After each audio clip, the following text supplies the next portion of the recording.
of that. He was left to bear the full brunt of wrath. தேவ கோபாக்கினையினுடைய அந்த முழு பாரத்தை சுமக்க அவர் கைவிடப்பட்டார். ஆனா விசுவாசிகளுக்கு வேற கதை. இதற்காக பிதா எவ்வளவு சாக்ரிஃபைஸ் பண்ணாரு, குமாரன் எவ்வளவு சாக்ரிஃபைஸ் பண்ணாரு நினைச்சு பாருங்க. அதனாலதான் பவுல் பாருங்க, எவ்வளோ துன்பப்படுத்தப்பட்டாலும் அவர் என்ன சொல்றாரு, நாங்கள் துன்பப்படுத்தப்பட்டும் கைவிடப்படுகிறது இல்லை. ஆமாம், என்ன அவன் அடிக்கலாம், ஆமாம் என்ன அவன் கொலை கூட செய்யலாம், ஒருவேளை துன்பப்படுத்தப்பட்டும் நாங்கள் கைவிடப்படுகிறது கிடையாது. அதனால தான் நீங்கள் ரத்த சாட்சிகள்லாம் மறிக்கிறப்ப கூட பார்த்தீங்கன்னா, ஸ்தேபான் மறிக்கிறப்ப பாருங்க, மறிக்கிற விதமே வேற மாதிரி இருக்கு. பரிசுத்த ஆவியினால் நிறைந்து வானத்தை நோக்கி பார்க்கிறாரு. ஆண்டவராய் இயேசு நின்று கொண்டிருக்கிறார். அங்க இயேசுடைய மகிமை அவருக்கு தெரியுது. ஏதோ இயேசு அங்க நின்று இவரை வரவேற்கிற மாதிரி பார்க்கிறார் ஒரு காட்சி. அப்புறம் சொல்றாரு, இயேசுவே என்னுடைய ஆவியை நீர் பெற்றுக்கொள்ளும் அப்படின்னு இவனுங்க கல்லெறிய அவர் மகிமையை பார்த்து கொண்டே மறிக்கிறார். என்ன ஒரு ரத்த சாட்சி, எப்படி மறிக்கிறார் பாருங்க. பல ரத்த சாட்சிகள் பாடிக்கிட்டே மறிக்கிறாங்க. பெரிய ஒரு இதோட மறிக்கிறாங்க, வேற விதமா மறிக்கிறாங்க பாருங்க.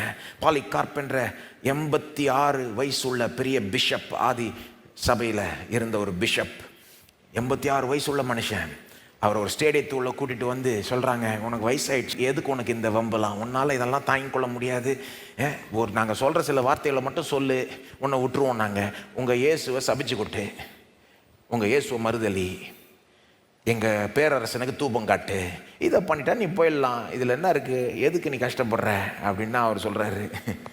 86 வருஷமாய் நான் அவருக்கு ஊழியம் செய்திருக்கிறேன், அவர் எனக்கு ஒரு தப்பு கூட பண்ணதில்லை, அவரை எப்படி நான் தூஷிப்பேன், என்னை ரட்சித்த ராஜாவுக்கு விரோதமாக எப்படி நான் ஒரு வார்த்தை சொல்ல முடியாது, நீ என்னை எரிச்சுக்கிறதுனா எரிச்சிக்கோ, தலையை வெட்டுறதுனா வெட்டிக்கோ, என்ன வேணா பண்ணிக்கோ, அவரோட உடனே அடுத்த செகண்ட் நான் போய் இருக்க போறேன், என்றைக்கு நித்தியமாக இருக்க போறேன், நீ தான் ஜாக்கிரதையா இருக்கணும், இந்த நெருப்பை விட பயங்கரமான நெருப்பு இருக்கு அப்படின்னு நான். அவர் என்ன ஒரு தைரியம் பாருங்க.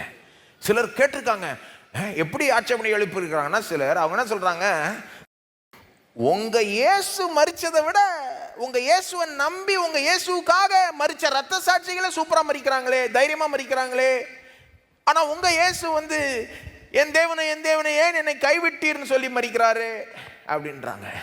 ரெண்டு பதில். ஒன்று எங்க இயேசு வரும் அதை சொல்லிட்டு மரிக்கல, அதுக்கப்புறம் எல்லாம் முடிதுன்றாரு, அதுக்கப்புறம் பிதாவை என்னுடைய ஆவி கரத்தில் ஒப்பு கொடுக்கிறேன்ன்றாரு.